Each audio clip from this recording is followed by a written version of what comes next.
For the longest time, I believed silence was a prison, unseen walls built from swallowed pride and words left unspoken.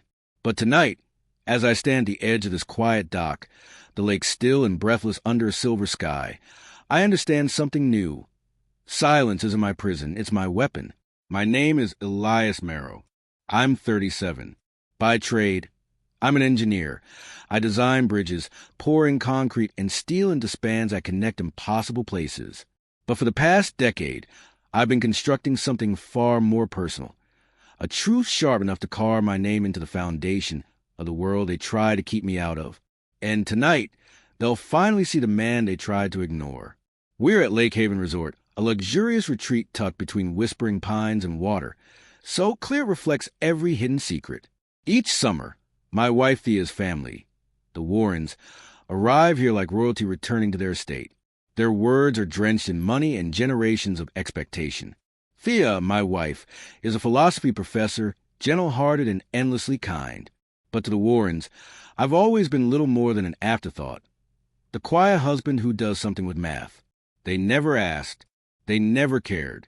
I've grown used to the sidelong looks, the smiles that never quite reach their eyes. To Margaret, my mother-in-law, I've always been a footnote in her daughter's life. Useful when needed, easily ignored. Elias, darling, would you mind getting more napkins? She'd say, her voice sweet as poison. And I'd do it not out of submission, but because every slight, every offhand comment, became another thread in the web I've been silently spinning. 10 years ago, I married Thea. I thought our love could bridge the divide between my world, grit, scholarships, night shifts, and there's trust funds, tennis clubs, and lake houses. But I was wrong. Every summer, I sat on the sidelines of their laughter, stirring lukewarm coffee while they exchanged stories of yacht parties and elite schools. Once, Margaret leaned toward me, her pearl necklace clicking like teeth. You're so practical, Elias. It's refreshing. The table laughed. Thea squeezed my hand under the tablecloth, but she said nothing. She never did. I tried to belong. I memorized birthdays, planned their events, remembered who was gluten-free and when Liam went vegan. At Thea's father's 60th, I spent weeks coordinating everything, menus, entertainment, even a quartet. When Liam gave his toast, he thanked everyone except me. Thea whispered, "You know none of this would have happened without you." But whispers don't change legacies. 5 years ago, I stopped chasing their approval. I turned inward, focused on work. I designed transport systems by day, and at night, I built something secret, a real estate portfolio. Boutique hotels, small properties, each one quietly acquired through a company I built from scratch. Horizon Ventures. No one knew it was mine. I drove the same old sedan, skipped every vacation, saved every cent. To them, I was just scraping by. But I was quietly building an empire. Last summer at Lake Haven was my breaking point. Over dinner, Thea's Uncle Roland chuckled behind his wine glass. "Elias, you're quite resourceful. Few could keep up with us." Laughter followed. Even Thea smiled. Later, I overheard Margaret on a call. "He's sweet, but he'll never be one of us. You can tell by the way he carries himself." I didn't sleep that night. Instead, I made a call to a contact in acquisitions. For months later, I owned the entire resort. Every chandelier, every pine-scented room, every deck and doorknob. Mine. Tonight, the family is gathered in the grand dining hall, wearing their best, murmuring complaints about the new ownership. Liam grumbles about the pool renovations. Roland speculates some startup millionaire bought the place to dodge taxes. Thea turns to me and says, "Maybe we should leave a review." I almost laugh. "A review?" I whisper, "Oh, they're about to get one."